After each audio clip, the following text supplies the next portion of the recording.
Ladies and gentlemen, good day and welcome to the JSW Energy Q1 FY21 earnings conference call hosted by ICICI Securities Limited. As a reminder, all participant lines will be in the listen-only mode, and there will be an opportunity for you to ask questions after the presentation concludes. Should you need assistance during the conference call, please signal an operator by pressing star, then 0 on your touchtone phone. Please note that this conference is being recorded. I now hand the conference over to Mr. Rahul Modi from ICICI Securities Limited. Thank you and over to you, sir. Thank you, Faizan. Good evening, ladies and gentlemen. On behalf of ICICI Securities, I welcome you all for the JSW Energy Q1 FY21 earnings conference call. From the company, we have Mr. Pritesh Vinay, Vice President, Group Investor Relations and Capital Markets. The call will be initiated with a brief overview by the management, followed by the Q&A session. Over to you, Pritesh. Thank you, Rahul. A very good evening to everyone. On behalf of JSW Energy, we welcome you to the results earnings conference call for the first quarter results. I'm sure you have had the chance to look at the results, the press release and the presentation, which is already uploaded on the website and sent to the stock exchanges. We have with us today the management team represented by Mr. Prashant Jain, the Joint Managing Director and CEO of JSW Energy, and Mr. Jyoti Kumar Agarwal, Director of Finance. We will start with a few minutes of opening remarks by Prashant, and we can then open the floor for Q&A. With that, over to Prashant. Thank you, Pritesh. Good evening, ladies and gentlemen. During the quarter, we saw the power demand contracted by 16% because of lockdown which was announced by the government, and slowly it was easing up, and that's what reflected in the monthly trend in power demand also. In the month of April, the power demand contracted by 23%, which moderated to 15% contraction in the month of May, and in June it was negative 10%. In July till date, we have seen the provisional data is talking about negative growth of 3.5%. This trend demonstrates that the economy is coming back and lockdown is easing up, and we are expecting that by October we may be seeing a positive growth in power demand. As of now, we are experiencing that only the restaurant, the commercial malls, theaters and gyms, these are not yet come back, but with the issuance of the new guidelines, we believe that this demand is also going to come back and we will be seeing a positive to neutral demand growth in the month of October. All India basis, on generation side also, there was 16% contraction, but the contraction was seen in thermal space, which was negative 22.8%, whereas all other segments have shown positive growth because they enjoy the must-run status.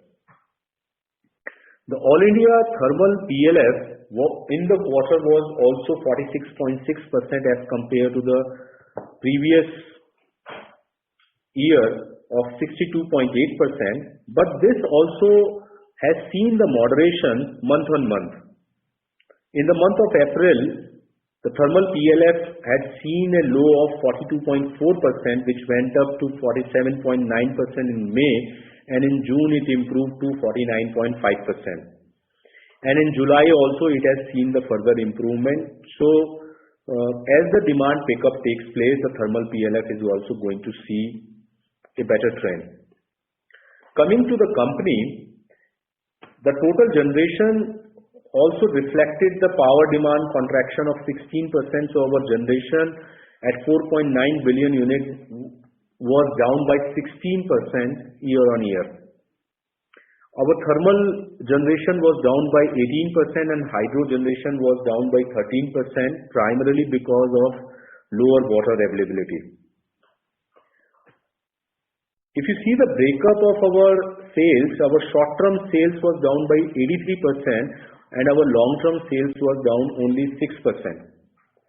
But the interesting fact, if you see during the lockdown, which demonstrates the kind of a quality of our earning and PPAs, our DISCOM sales had gone up during the quarter by 8%, whereas the group captive sales was down by 20%.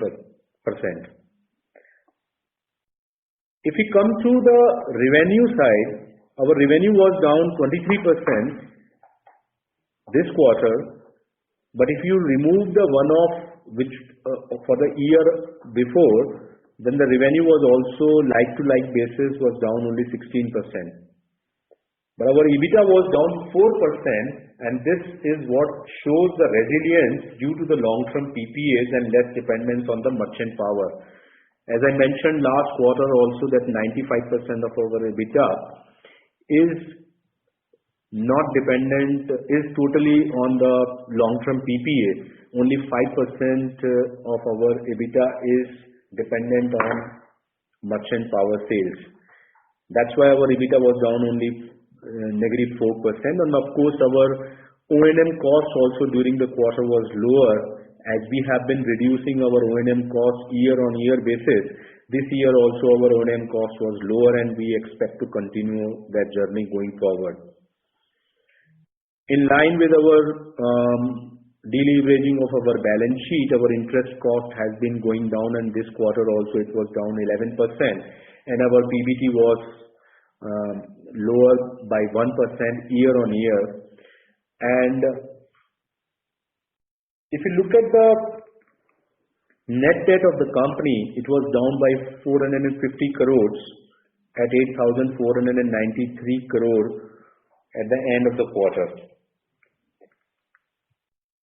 Our deleveraging is continuing, and then, as we are speaking, our net debt is lower than 8,000 crore. So that is what also reflects that we have been improving our receivable position, as well as we are deleveraging our balance sheet.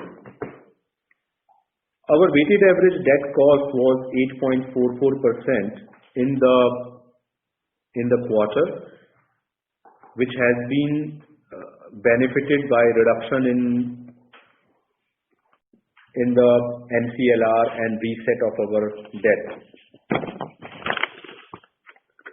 At the end of the quarter, we have ended our net debt to equity at 0.7 times versus 0.77 times is to 1 in the month of March, and our net debt to EBITDA has gone down to 2.65 as compared to 2.76 in March. As regards to receivable, as I mentioned that our receivable situation has been improving. As we are speaking, our receivable is down 22% as compared to June 2019 receivable, and 20% lower than the March receivable. And we expect that this trajectory will be further improving as and when the disbursement of the 90,000 crore is done by PFC REC to the distribution company. And this also demonstrates, the quality of our PPA, as we have been harping upon that our power is low power cost, as well as it is in the bottom quartile for the respective DISCOM.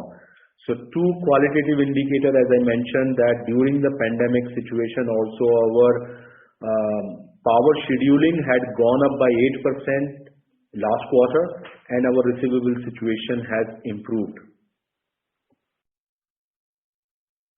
As regards to GMR Kamalanga transaction, both the companies have mutually agreed to terminate the SPA with no cost to either party.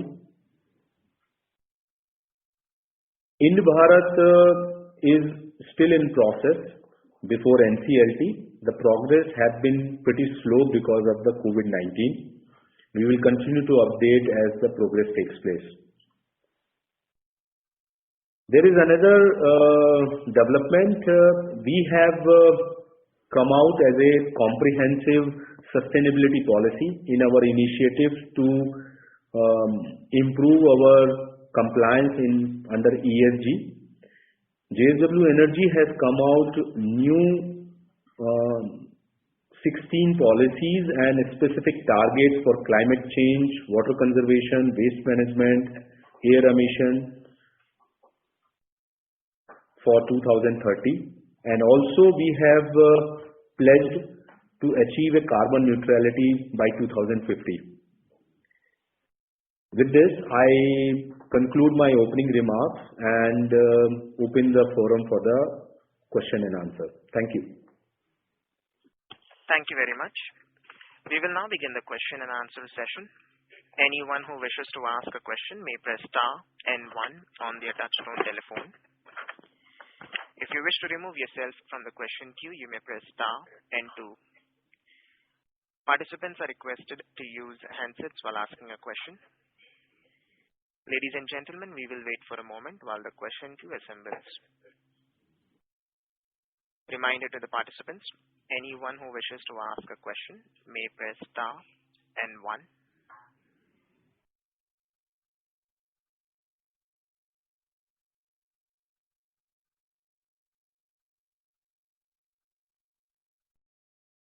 The first question is from the line of Mohit Kumar from IDFC Securities. Please go ahead. Yes, thanks, sir. The 2 questions primarily. First, on the Kumar, this is the operator. Sorry to interrupt you. Hello? Sir, the audio is not clear from your line.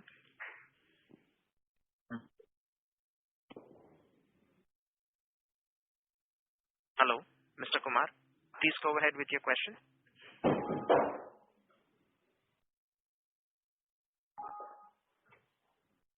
As there is no response from the current participant, I have muted the line. We'll take the next question from the line of Pawan Ahluwalia from Laburnum Capital. Please go ahead. Yes, thank you. You mentioned that your receivables were down about 20%. Could you give us a sense of what they are at as a percentage of revenue? And also, I noticed in the footnote you said that some of the customers were trying to declare force majeure, but the company leaned on the Ministry of Power's guidance that force majeure is not applicable. Now, obviously, we know that the Ministry of Power would very much like DISCOMs to be responsible and honor their PPAs, but the fiscal situation of states and the financial situation of DISCOMs is such that very often the intentions of the Ministry of Power are not translated into the reality of people dealing with DISCOMs. What percentage of the revenue we booked this quarter is sort of disputed in this manner where we're billing them, but the customer is saying this is force majeure, so I don't want to pay? Thank you for your question. We do not have any disputed billing during the quarter or the previous quarter with respect to the COVID-19, and it was a standard notice which was sent by various DISCOMs to various generators. We had also received 1 or 2 such notices, and for which we have replied based on various legal position. However, in due course of time, each distribution companies have started making payment to us without any dispute to the billing, and that's what we have. It has reflected. And just to give you the color also, during the quarter, whatever we have done the billing, we have received more than 304 or 350 crore more than what we have billed. So that has reduced the past overdues only, and so there is no dispute with regards to any bill. And in terms of the number of days or as a percentage of revenue, so the debtors at current point of time would be sub 20% of our annualized revenues. Got it. Thank you very much. Thank you. And debtors include a lot of amount which is not due. Okay. Thank you. Thank you. The next question is from the line of Mohit Kumar from IDFC Securities. Please go ahead. Hello. Yeah, good evening, sir. Sir, two questions, sir. First is on Ind-Barath. Sir, so what is the timeline, timeline you expect it to the acquisition to be complete, and are there any hurdles for this, transaction to not go through? Thank you, Mohit. Given the COVID-19 situation, the hearings have not been taking place. So ideally, in past we have been experiencing that it typically at NCLT it takes 180 days to 365 days to complete the proceedings and then settle the issue. But because of COVID-19, this has become a challenge. So I cannot give any kind of a color that what kind could be the timeline. Earlier we were thinking that there was a visibility to conclude this approval process by October, but given the COVID-19 situation, I don't have that kind of a color at this point of time. So, but it will be certainly get delayed. So probably end of this financial year or after that. Okay, sir. Secondly, sir, how do you say demand has panned out in July for our power plants? Has the PLF improved over especially in Vijayanagar? So it has been reflecting the countrywide demand. So basically, as I have been mentioning, that our contraction in generation was primarily from the group captive customers because of the lockdown. They had to stop their operations and then they are now back to normal. Our PLF to distribution companies there is a growth. And in case of hydro also, the water flow has been good in the current quarter in the month of July, and then it is showing an improving trend as compared to the last year. So the current quarter, the generation should be better. In July also, as I mentioned, the contraction has been moderated for the country, and the similar kind of a situation will be happening for JSW Energy. So lastly, on the cash flow uses, so how are given that we don't have any requirement to use our cash for any of the projects for FY21, especially, what do you do with the surplus cash in this particular year? So typically we have been maintaining a policy either for repayment of debt or sharing it with the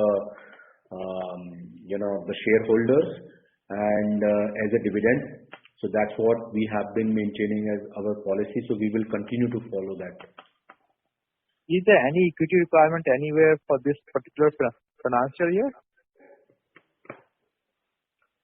There is, there could be a requirement, depending upon how we ramp up the Kutehr project, but it won't be a meaningful one.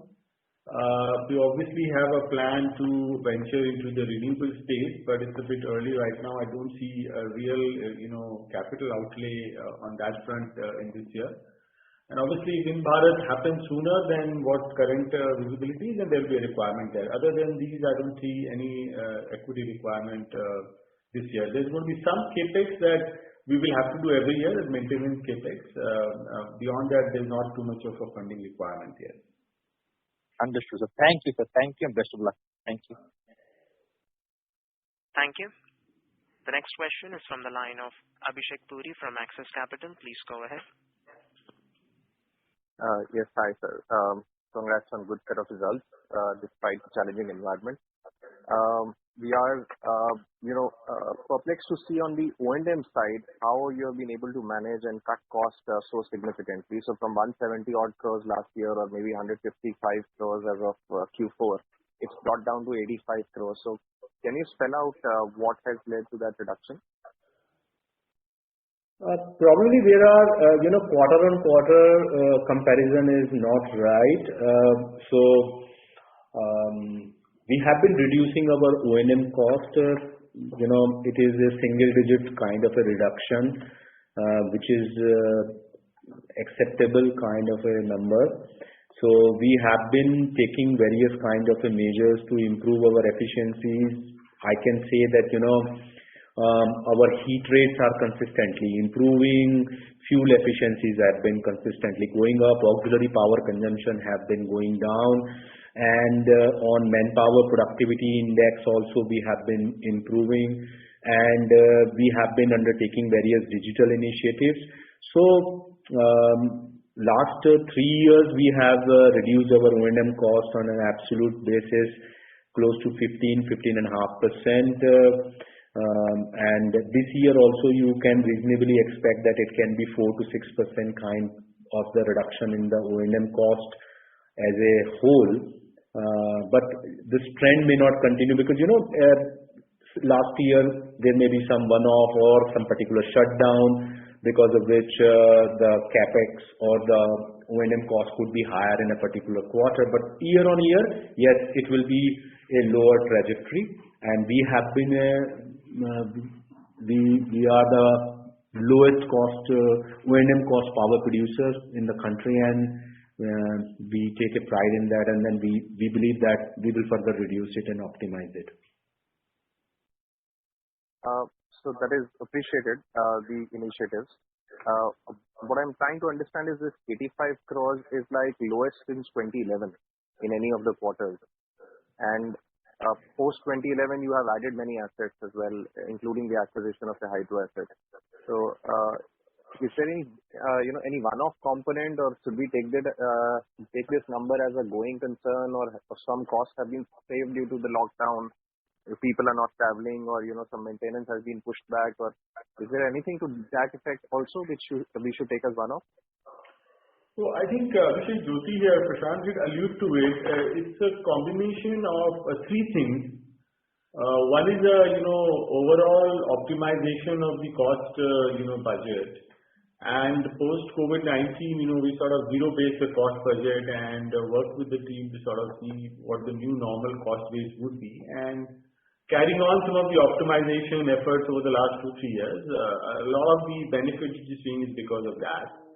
The second component, which is not a large component, but there is some component of expenditure in the O&M, which has been deferred, because of the COVID-19 situation. We have not been able to implement. For example, CSR expenditure. Typically, we would do a certain amount of CSR expenditure in the first quarter. This year, because of the situation, we could not do. This is also a component, not a large one. Third, there is a little bit of a one-off. In the first quarter of the last year, there was about a 25 crore one-off O&M expenditure, which we have not done this particular quarter and will not do going forward. So that's a permanent sort of a reduction. So combination of these three things is what you're seeing, as the O&M expenditure. Also, you must appreciate that, this time we have not been able to sell too much power on the short-term market, and there is a POC component which is, taken as part of O&M, the transmission charges. So point of connect charges. So those are not coming in because we have not sold on the exchange. So some of it also explains it. Plus, I would encourage you to take all the fuel cost items as one category, because the way we look at O&M is all of it is combined as one category, and then you will see that at consolidated level, the reduction is approximately about 50 crores, 48 to be exact, and roughly half of it I would say is because of permanent measures that we have taken over the years and will be sustaining going forward. Okay, great. That's helpful to understand. So secondly, we are at close to 90% PPA now. What part is remaining, and what will be the path to say 100% PPA, especially with these JSW Steel expansions, coming up over this year and next year?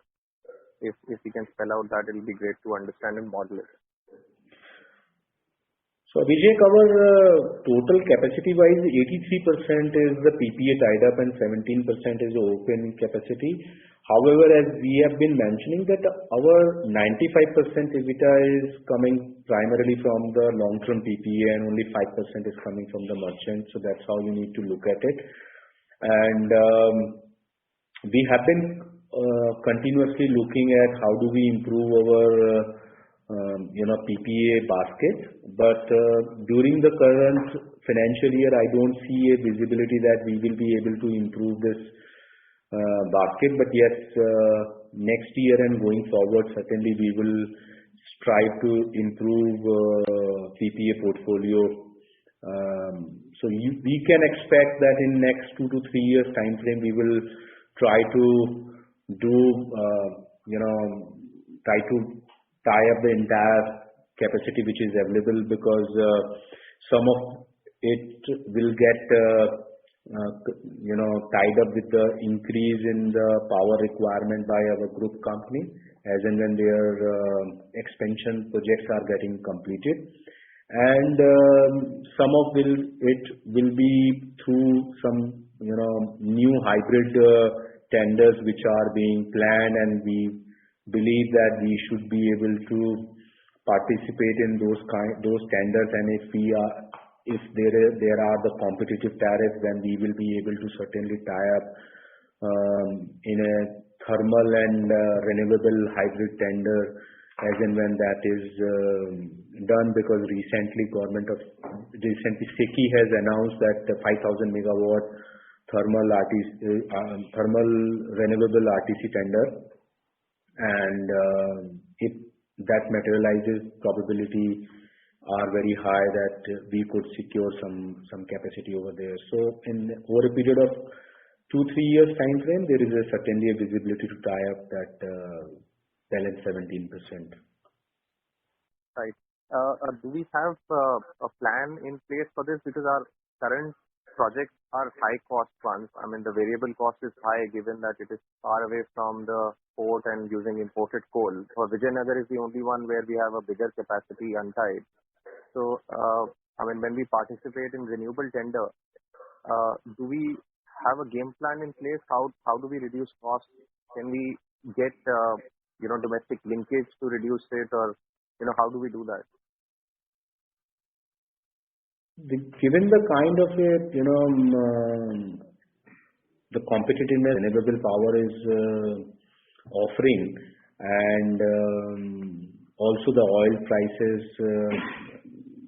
environment, it is being reflected. The energy prices from the thermal coal is also moderating continuously, and then imported coal is also as competitive as domestic coal for a landlocked power plant situated in Karnataka or Maharashtra.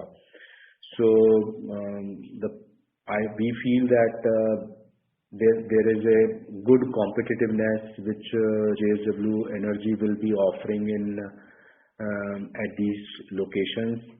At the same time, you should also remember that these are fully depreciated power plants where the fixed costs are very low, as well as our efficiencies in O&M cost offers a very substantial competitiveness as compared to other thermal power plants which are located somewhere else.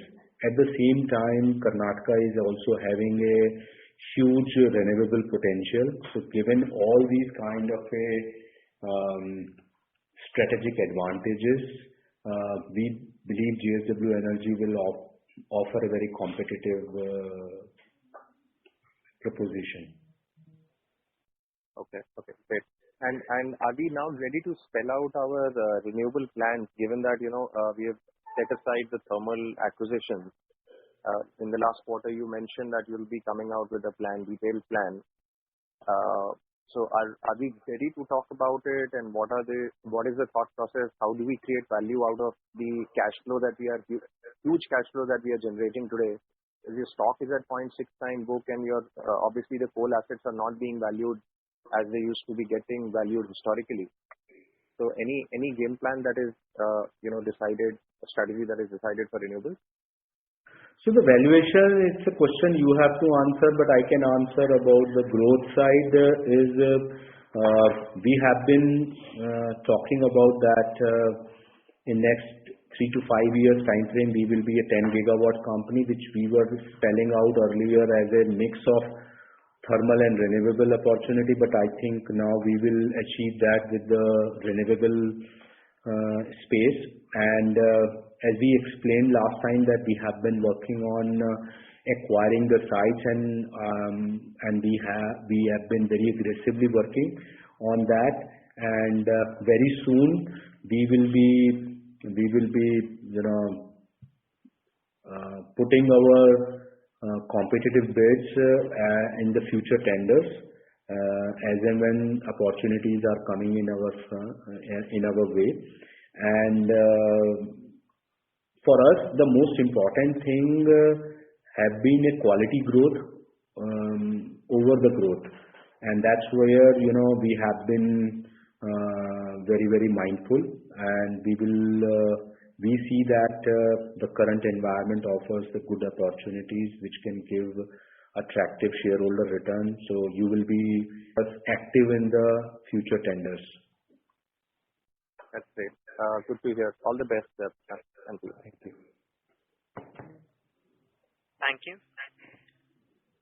The next question is from the line of Sumit Kishore from JP Morgan. Please go ahead. Good evening, Prashant and Jyoti. First question is, on the PFC REC package of 900 billion rupees to DISCOMs, what have you heard in terms of the progress so far? Our sense is that, on the overall overdue payables of DISCOMs to GENCOs and TRANSCOs, the number as of June is more in the ballpark of 1,25,000 crores. So it's a lot in excess of what the 90,000 crore package stands for. And even there, progress has been slow because state governments are shying from giving guarantees to their on the loans to the DISCOMs. So it has been a different for different DISCOM. I have been following up some of the DISCOMs where we are supplying power.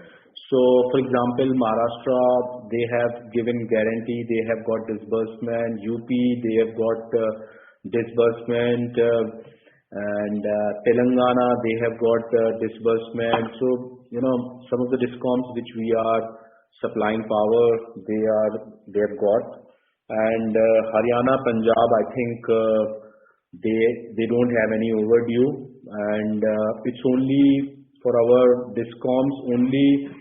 Rajasthan has been pending DISCOM, where government guarantee is not yet in place, but the rest of the other DISCOMs where we supply power, everywhere either the disbursement has taken place or they don't need money. And even from the Rajasthan, our dues have been substantially reducing. As I mentioned that, just to give you the color, that whatever is our July billing, we have got double the amount. And in June also probably 25-30% more. Because one color I want to give you is that in the month of April, there was no collection taking place for distribution companies. So real collection has happened in the month of June and July for payments which were due for March, April and May.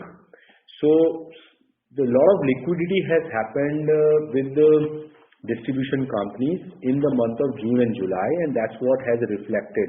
And whatever our collections have improved and receivables have gone down in the month of June and July, majority are without any disbursement by PFC REC.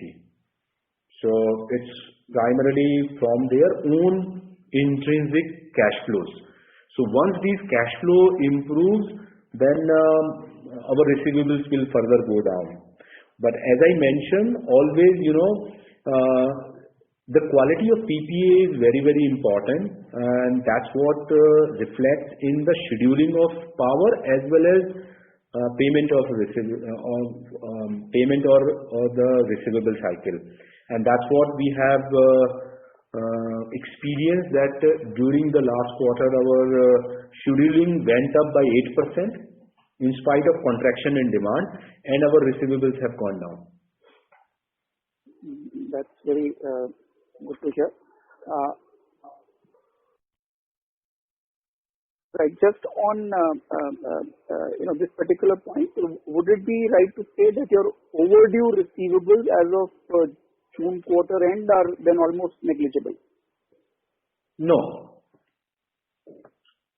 So how does the overdue receivable if you look at from March to June in absolute terms? So in March, from March 2020, as we are speaking on 31st of July, it is down by total debtors are down by 20%. Right. And within that overdue debtors? So it includes, disputable amount also. It includes not due also and overdues also. So 33% approximately is the overdue. So Sumit, the way to look at it is, the overall debtor situation has actually improved significantly for us across the board. But for disputed, which you would appreciate that, we'll only get resolution once the matter is adjudicated, right?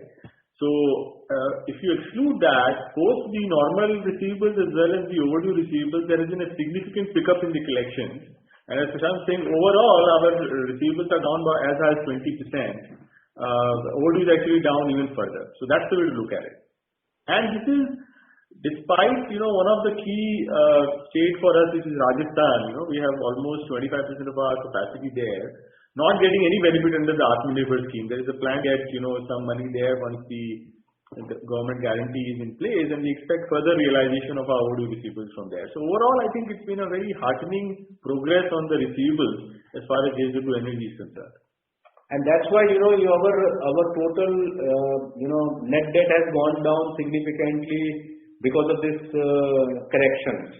Because when these receivables have gone down and then, we have reduced our net debt by close to 900 crores in 4 months time frame. Sure. Just as a follow-up, I heard that your overdue receivables is about 1/3 of your gross receivables as of end of July. Is that right? And what was that percentage as of March? No. What I was saying was the overdue receivables have come down by 33%. Okay, come down by 33%. That's what I said. Oh, sorry. Okay. Yeah. Thank you so much. Thank you. The next question is from the line of Anuj Upadhyay from Emkay Global. Please go ahead. Hi.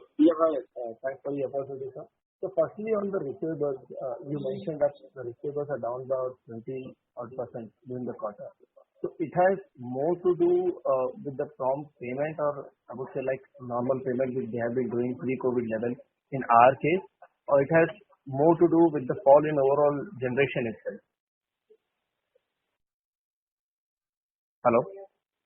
See, it's primarily, last 2 months, their cash flow situation has improved dramatically.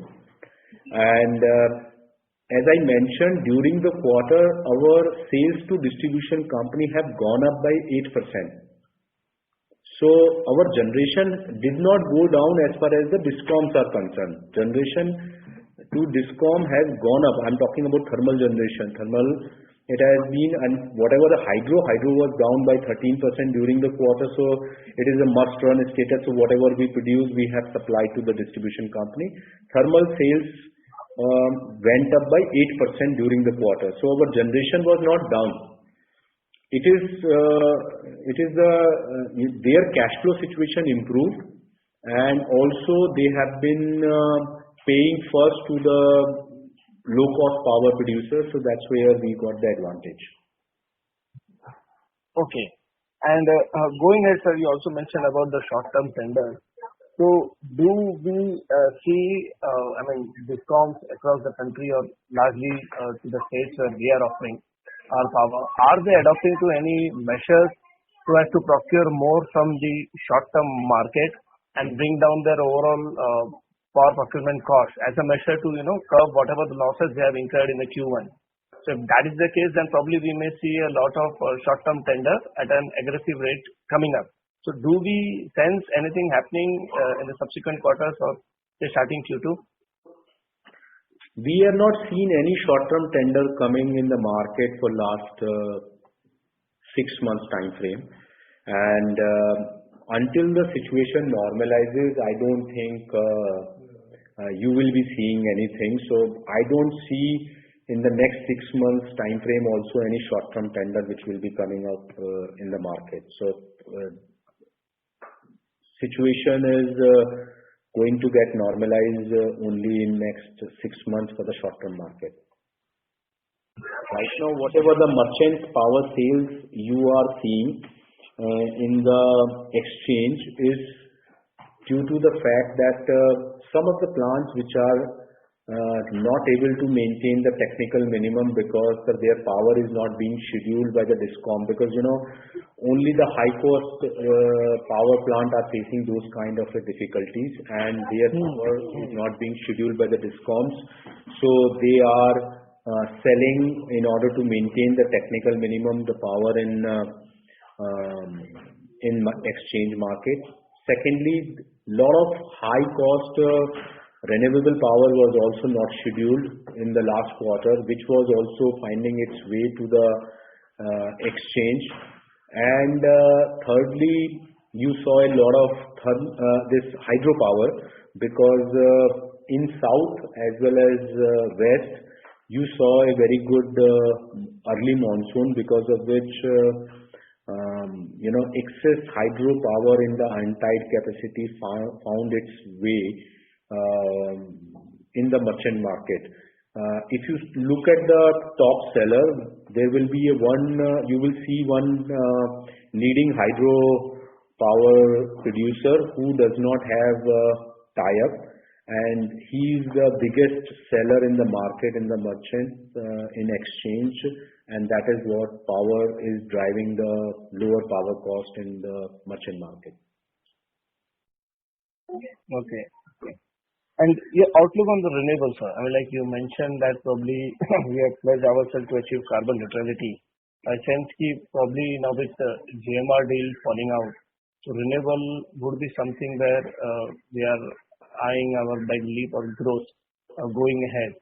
And sensing that currently, the government has been imposing few stringency to import equipment from China especially. So under such circumstances, how do we, plan or manage to eye something big on the renewable space, especially in case of solar? So any policy initiative which is being taken by Government of India, it will be having a global impact for all project developers in the country. So that will reflect in the competitive bids. So it won't be unique for any specific company. And this is the direction in which government is moving. At the same time, there is a lot of investment which is taking place in the country to manufacture a lot of equipments in India. So we will be evaluating all that. But my experience has also been that whenever any kind of a duty which has been imposed, the similar kind of a reduction in the panel prices have been offered by the suppliers. So ultimately, because of imposition of the duty, it has not really matched the kind of a technological advancement which has happened by way of improvement in the efficiency of solar panel and increase in the size of the solar panel. So that is what has been really at a faster pace than anything else.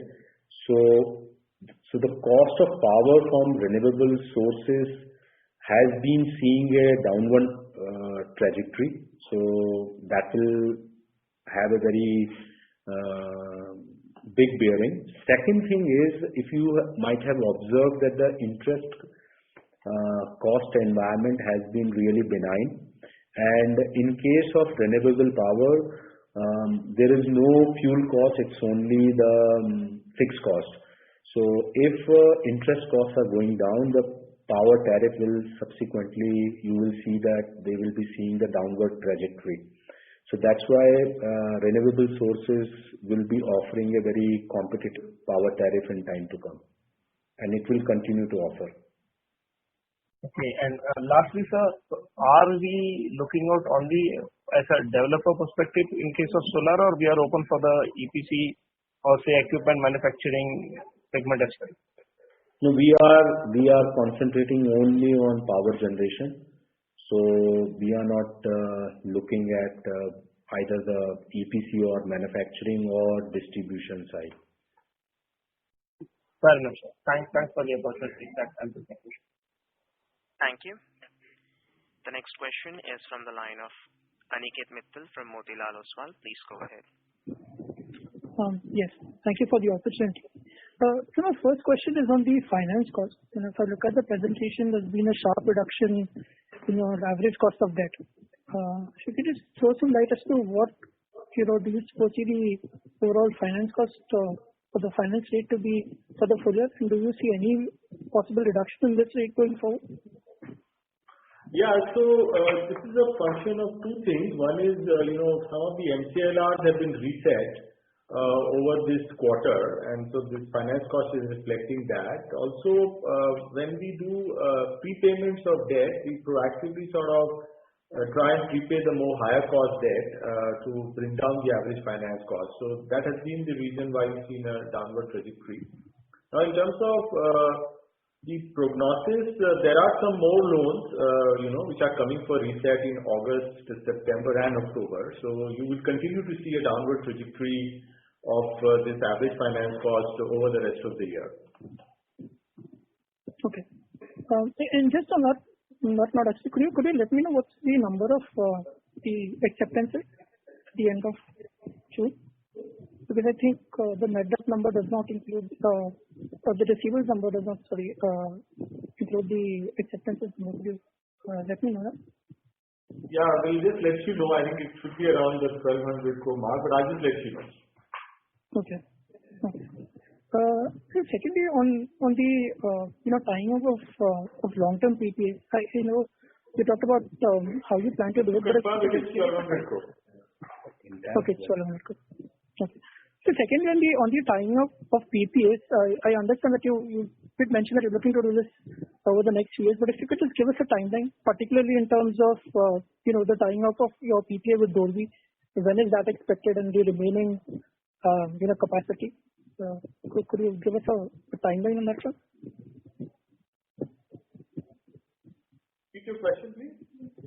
I was asking with respect to the tying up of your PPAs for longer term. You've talked about the fact that from the current 84%, you want this to eventually become 100%. But if you could probably provide more details as to, firstly, when are we expecting JSW Dolvi to come up, and when are we expecting that to tie up and the remaining PPAs? So I think it will be reasonable to expect that in next 24 months time frame, we should be in a position to achieve majority of the long-term PPA. So, and as far as Dolvi expansion is concerned, JSW Steel has spelled out that in the H2 of the current financial year, they will be completing that expansion. And so part of the capacity, once they are commissioned, will get locked in. And balance, we are seeing that, as I explained, that there is a thermal renewable hybrid tender, which is recently been announced by SECI for 5,000 megawatt. We see a good visibility that we will be very, very competitive to participate in that particular tender. And in addition, there will be many other opportunities. So in next 24 months time frame, the balance capacity should get tied up. Sure. So one last question, if I may. So in the last year, I believe we had a PP with Telangana for which we were to receive the back down charges. Has that been accounted or received in any form? So we are yet to receive background charges, and for these kind of background charges, we generally account on receipt basis. So none of that has been accounted so far. Okay. And what's the amount that we are expected to receive? So that amount we are not disclosing it, but we are in discussion with the DISCOM to sort of agree on what the PPA based amount. Once we receive, we will book it, and accordingly we will disclose it to the market. Okay, sure. Thank you. That's it from my end. Thank you. The next question is from the line of Bhavin Vitlani from SBI Mutual Fund. Please go ahead. Yeah, thank you for the opportunity. A couple of questions from my side. The first is, if you could help us from the Vijayanagar plant, what could be our dark spreads currently? So, Bhavin, as far as Vijayanagar plant is concerned, whatever capacity we are running, that is on a two-part tariff under PPA, and balance capacity is we are not able to run because of the bad merchant market at this point of time. So that's the real situation. And Bhavin, on a unit per unit basis, the dark spreads have only gone up because these are tied up PPAs, whereas you get the fixed cost, but the take-up has not been full, especially in Vijayanagar, Ratnagiri from the group captive customers. So mathematically, the dark spreads have only gone up on a sequential basis. But we don't disclose our dark spreads, so the absolute numbers, unfortunately, we will not be able to provide, but dark spreads have only gone up. Yeah, but look at this way that, as we have been saying that, over 95% of EBITDA is protected EBITDA, which is coming from the PPAs. That's what is the real resilience which it has been showing. So any improvement in the merchant market is going to be an additional EBITDA, otherwise our EBITDA will be well protected. Understand. So would it be like our fuel cost on a landed basis would be in a ballpark of 260, 265? See, it's a function. So whatever is our fuel price is also 100% pass through, whether it is dollar or index basis. So entire landed fuel price is pass through in all PPAs. For sure. A couple of bookkeeping questions. So we had this 330 crore loans to Jindal Steel and Power, which was reduced to about 260 crores. So what is the repayment schedule and what is the rate of interest? So the current outstanding under this is 211 crores, and this will get paid by April next year. April the market rate of interest linked to an MCLR. It's not disclosed, but it's a market rate of interest. It's spread over the MCLR. So it's not a discounted rate or whatever. It's a fair rate of interest that we are charging for the kind of credit risk that we are taking on this particular loan. I understand. Lastly, we had this investments in GPVL where debt converted into equity. If you could just highlight what's the way forward on that? We own the equity. That's the way forward. We own 5% of the JPVL, and that's it. Sure. Thank you so much for taking my questions. Thank you. The next question is from the line of Abhinav Bhandari from Nippon India. Please go ahead. Yeah, thanks for the opportunity. Just continuing on JPVL, there was a loan component as well. So any progress on the recoverability of that component? So that 120 crores, the understanding is that the repayment of that will start on a quarterly basis once the 10% of the senior lender loans have been paid. I expect that to happen over the second half of this year, and then our repayments will start. Sure. And given that the focus now is predominantly on renewables, just wanted to understand if there is any thought process on unlocking our investments in the South African coal mine and JSW Raigarh, though the amount is not much, but just trying to understand if there is any monetization plan on that. So we continue to look at various opportunities, and as and when any opportunity comes, we will be certainly working to monetize it. but the thought process is clear that we are liquidating both of these two. Is that right? You can safely assume that. Sure, sir. Thank you. Best wishes. Thank you. The next question is from the line of Swarnim Maheshwari from Edelweiss. Please go ahead. Yeah, hi, sir. Good evening. Thanks for the opportunity. Sir, two set of questions. First, on the other operating expenses, you mentioned that there were three components, and one of the components was, some sort of optimization that you have achieved, and that is permanent in nature. So if you can just quantify out of the 55 crores of the decrease in the other expenses, what is the, a kind of permanent decrease that actually we can look forward in the future? So I think I didn't quantify that. I think first is you'll have to aggregate all the non-fuel items when you describe O&M.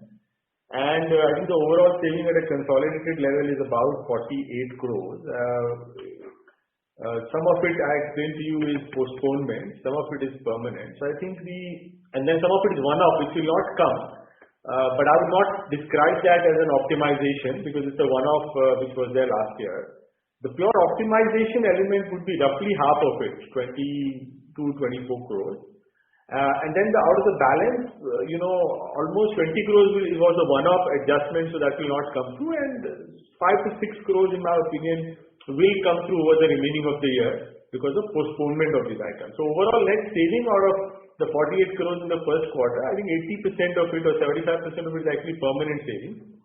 This will normalize as we go forward because the one-off will not be there, but the normal 20-25 odd crore savings will continue over the remaining of the year. Perfect, sir. Perfect. Thank you so much for that. And the second question is, just specifically on the treasury income, on the other income in this quarter, it has actually we have seen a sharp 50% jump. Any one-offs over there, or this is pure treasury income?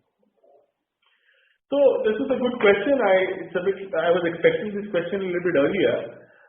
But there are two reasons why the treasury income or the other income has gone up. One is that you would have seen that we are carrying a reasonably larger amount of cash than what we used to, given the COVID situation. We are carrying almost 1,000 crores of cash.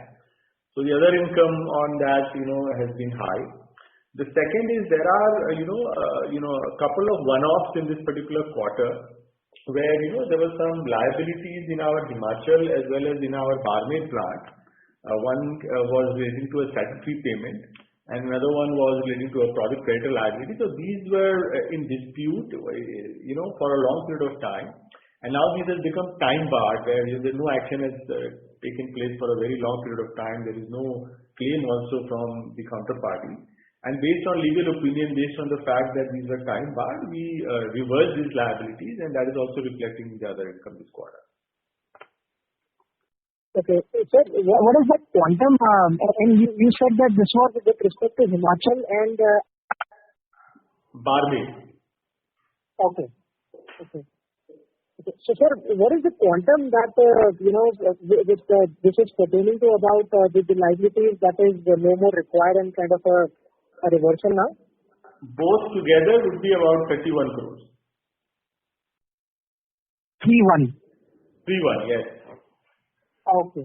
Right, sir. That answers my question. Thank you so much and wish you all the best. Thank you. Thank you. We'll take the last question from the line of Ritwik Sheth from One Up Financial. Please go ahead. Hi. So just one pointed question. What holds us back from increasing our dividend payout? No, nothing holds us back. And in the past also, we have increased our dividend payout as and when, we found that there are not enough growth opportunities. So we always try to create a balance between the growth opportunities and payout to the shareholders. So as and when it comes up for the discussion before the board certainly evaluates, and as in past we have increased the payout, we will be looking at it, and board will be taking a call on that. Sure. And just one more question to add on to. Is it reasonable to assume a 300 to 400 crores of receivables to be released due to overdue in the next 6 to 9 months? It's a dynamic situation always, and as we are speaking today, this is a situation that we have seen a moderation in the receivable, and I am expecting once this Atmanirbhar money is also released, so it will be further improving. But we are not yet out of the COVID-19, and if some untoward incidents happen and another lockdown happens or something happens, then things can change. But again, as I have been mentioning, that in spite of the worst of the cycles and worst of the challenges, JSW Energy has been in the sweet spot. Our receivables are lowest in the last probably 6 quarters, what we have seen, and that's what demonstrates our quality of PPA and quality of contracts. Yeah, sure. That is very commendable, sir, and we hope to see higher dividend payout going forward. Thank you. Thank you.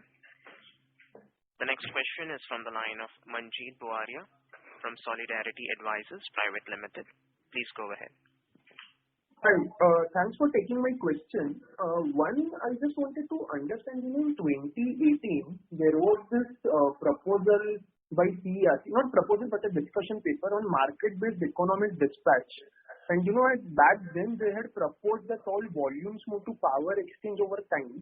I just wanted your insight. I felt practically it was difficult given, it's a state subject as well with PPAs and all. But, just wanted your insights if that is something which can happen over the longer term in the country and what the implications of that would be. So it's a long-drawn, thought process that eventually it may happen also. But still I think we are not yet ready for that kind of a construct. The whole idea to move to that dimension is to have a payment security mechanism by an indirect way. And second objective to that is that the low cost power should be scheduled on priority first, then the high cost power. So there are various power plants which are pithead power plant, but their counterparty doesn't want power beyond 85% because they have all low cost power. Then some other DISCOM can buy that power by doing a pooling in this kind of a construct. So it's going to take some time, but probably it may happen in next 3 to 5 years time frame. There is a possibility to that to happen. Okay. And there's one company-specific question. Just wanted to understand as a strategy, do we evaluate distribution, assets as well? And if not, is it something to do with, your business philosophy, or is it something to do more with pricing in that space right now when it comes to distribution assets? Thanks. So primarily, we have evaluated the distribution sector. There are two problems which we have seen in the new construct. Number one is that it's still highly regulated sector, more regulated than the generation. And number two, that the trajectory what is being projected in the bidding document itself, that you cannot make money at least for 5 to 8 years time frame in order to achieve that kind of a trajectory. So these are the two reasons because of which we are little averse that we may not be able to achieve the desired shareholder returns which we have been looking. Right. And so one final follow-up on an earlier comment you made that, prices on the renewable side seem to have become more reasonable in the tenders which will now come. I just wanted to again get a sense on when you say reasonable, are there any project level IRRs which you want to, take as hurdle rates when you look at those projects? Yeah, certainly we look at, depending upon the interest rate environment, there are, equity IRR which we look at the project. And I am not commenting that whatever is being quoted in the market, that is a reasonable rate or not. But my remarks were that we have been seeing that the cost of power from the renewable sources have been coming down primarily for two reasons. One is the technological advancement, and second is the reduction in the interest cost. And these two things have been on a faster trajectory or a sharper trajectory than the imposition of any kind of a safeguard or custom duties. So, because there are the different cases, because people are considering in the zero custom duty and then balance they are going to claim in the change in law. So I would not like to comment on a particular tender at what tariff it has been bidded, but my comment was that over a period of time you have been seeing a downward trajectory in the tariff from the renewable sources for a reasonably good equity IRR. And could you quantify what is your equity IRR hurdle, or you wouldn't like to do that? Generally, we have been looking at mid-teen. Mid-teen. Okay, thank you. Thanks a lot. Thank you. Ladies and gentlemen, that was the last question for today. I would now like to hand the conference over to the management for closing comments. Thank you very much, all of you, for dialing in. And in case there are any follow-up questions, please feel free to connect with either me or Nitin. Thank you very much. Thank you, everyone. Thank you. On behalf of ICICI Securities Limited, that concludes this conference. Thank you for joining us, and you may now disconnect your lines.